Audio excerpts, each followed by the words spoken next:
So Rehoboam, a man not known for his wisdom, manages to put his foot in it again at the start of chapter 11. He has already managed to divide the kingdom and lose 10 of the 12 tribes of Israel. Now, his next idea is to muster the tribes of Judah and Benjamin to go to war against Israel and regain the kingdom for Rehoboam. There's more than a little hint in this verse that this man's motivation might not be entirely the glory of God. Why does he want to regain the kingdom? Well, he wants to do it for himself. But we read in verse 4 that God spoke to him through his prophet, and this is what he said. Do not go up to fight against your fellow Israelites. Go home, every one of you, for this is my doing. Notice that God calls these people their fellow Israelites. Clearly, Rehoboam had seen them as the enemy, but God says these people are your family. They're your fellow Israelites. Talking of division and what is the appropriate response to it, well, it is undeniably true that the body of Christ at large is divided in ways that don't glorify him. Now, don't misunderstand me. Some divisions and distinctions do glorify God. We need to be very clear about the distinction between truth and error, the distinction between true Christianity and merely cultural Christianity.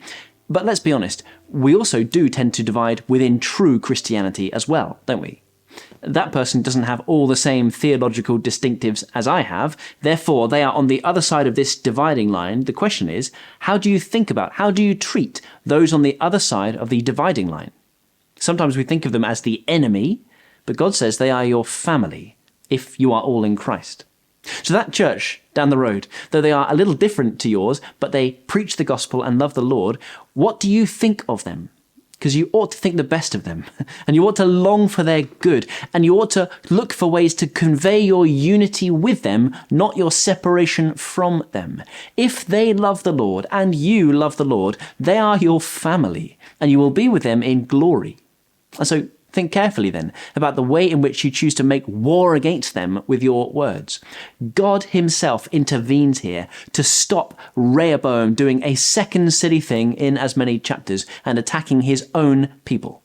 And, wonderfully, Rehoboam and his men listen to God. This is a rare moment of obedience from this king. God says, pack up and go home. End of verse 4, so they obeyed the words of the Lord and turned back from marching against Jeroboam. This is really wonderful to see, isn't it? May God give us the ability to stand down when we have readied ourselves for unnecessary, ungodly war. May he help us to soften our hearts towards those that we ought to consider family. And may he be glorified through our display of unity. Now, you'll remember that the Levites would come to serve in the temple on rotation, but they lived in various tribal territories in kind of scattered little patches all the way up and down the nation. Well, here we read in verse 13, the priests and Levites from all their districts throughout Israel sided with him, that is, Rehoboam. The Levites even abandoned their pasture lands and property and came to Judah and Jerusalem because Jeroboam and his sons had rejected them as priests of the Lord when he appointed his own priests for the high places and for the goat and calf idols he had made. And so, at great personal cost, leaving their land, they came down to Judah in allegiance, in worship, in loyalty to the living God. More than that, in fact, we read verse 16, those from every tribe of Israel, that northern kingdom, who set their hearts on seeking the Lord, the God of Israel, followed the Levites to Jerusalem to offer sacrifices to the Lord, the God of their ancestors. These people courageously said, though this will cost me, I will follow God. They left behind their people, their possessions, their property in pursuit of the living God. You know, in the New Testament, Jesus observes that following him is costly. It isn't always easy. And some people in particular will go through much pain as they pursue relationship with Jesus.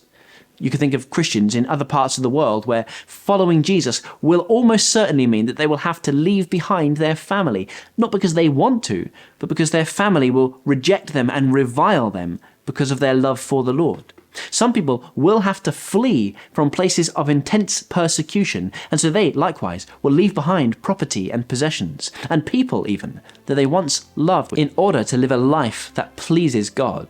Well, Jesus himself says that everyone who has left houses or brothers or sisters or father or mother or wife or children or fields for my sake will receive 100 times as much and will inherit eternal life.